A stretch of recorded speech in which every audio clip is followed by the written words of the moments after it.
عبدالله ته د عطا محمد نور پیغور عبدالله سم خراب او د دوو پیسو کړ دا چې څنګه مطلب تر پایه را سره وګورئ. ګران اورېدونکو السلام علیکم.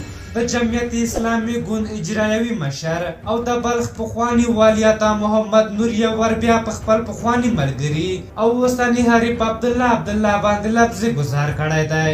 نوموړي پر خپله فیسبوک پاڼه د عبدالله د لوړې د مراسمو یو انځور خپور کړی چې نوموړی پکې له قسم وروسته قرآن کریم ښکلوي، خو عطا محمد نور د یو آیات شریف په مصداق کې هغه ته اشاره کړې چې ګواکې پر قرآن کریم یې ریشخند وهلی دی. عطا محمد نور په خپل لنډ پیغام کې ویلي نادر شاه په قرآن کریم لاسلیک او قسم وکړ او حبیب الله کلکاني وواژه چې د ده په وینا نن هم نادر غدار یادیږي. عطا محمد نور پوښتنه کړې ده اوس چې عبدالله د زرګونو خلکو او نخبګانو مخې ته په قرآن د تحلیف مراسم وکړل، قسم یې وکړ، قرآن کریم یې ښکل کړ او میلیونونه انسانان یې ځان ته مخاطب کړل او اوس پر خپل قسم اوړي نو ده ته باید څه نوم واخیستل شي.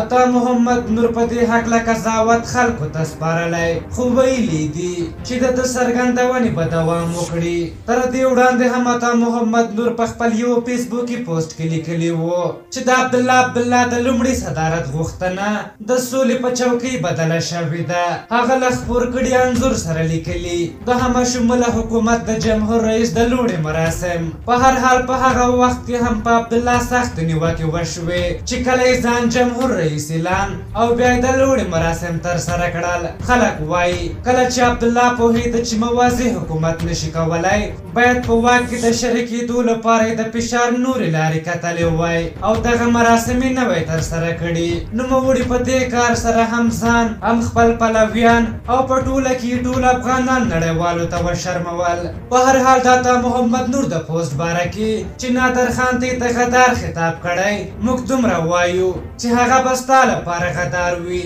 زموږ لپاره اتل ده. په دې ټوله نړۍ پوهېږي چې کلکاني یو غل او خاین انسان و او باید وژل شوی وای. په هر حال عطا محمد نور چې د 2014 کال په ټاکنو کې د عبدالله سرسخته پلوی و څو ورځې وړاندې په ډاګه کړه چې تازه مخالفتونه یې له دې امله له عبدالله سره دي چې کله د بلخ له ولایت څخه دی لرې کېده نو دا د نور پر ناموس د برید په معنا وه، خو عبدالله یې ننګه ونه کړه او دا به هېڅکله هېره نه کړي. په هر حال تاسو د عطا محمد نور د دغه خبرو په هکله څه نظر لرئ؟ خپل نظرونه هم راته په کومنټ کې ولیکئ. که زموږ ویډیو مو خوښه شوې وي ضروري لایک کړئ. تر بلې ویډیو مې په لویو بخښونکي خدای سپارم. د الله په امان.